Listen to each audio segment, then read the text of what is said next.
జై శ్రీ రాధాకృష్ణ. ఈరోజు రెసిపీ నోట్లో పెట్టుకుంటే వెన్నలాగా కరిగిపోయే సూజీ హల్వా. దీన్ని 5 మినిట్స్లో తయారు చేసేసుకోవచ్చు.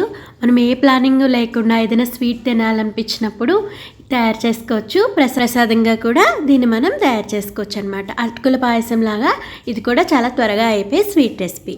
దీంట్లో ముందుగా నేతిలో డ్రై ఫ్రూట్స్ వేపుకొని పక్కగా తీసేసుకోవాలి. అదే నెయ్యి వేసుకున్న పానులో ఒక టీ గ్లాస్ చూపించాను కదా, అదే కొలతతో దోరగా ఉప్మా రవ్వ అనేది వేపుకోవాలి. సూజీ రవ్వ అంటారు కదా, దాన్ని వేపుకోవాలి. తర్వాత చిన్న కప్పులో పాలు తీసుకుని 2-3 కుంకుమ పువ్వు రెమ్మలు వేసుకుని నానబెట్టుకోవాలి. కలర్ కోసం ఫుడ్ కలర్ ఉంటే మాత్రం ఫుడ్ కలర్ వేసుకోవచ్చు.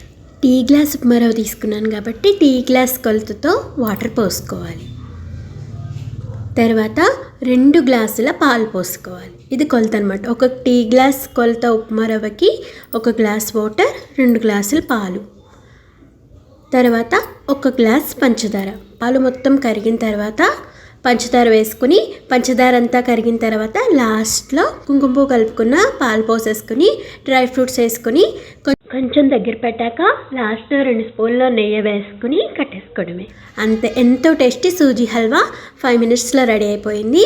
మనం వేసుకునే ఇంగ్రీడియంట్ ఎంతెంత కొలతలతో వేసుకున్నాం అన్న దాన్ని బట్టే మన టేస్ట్ అంతా డిపెండ్ అయి ఉంటుంది.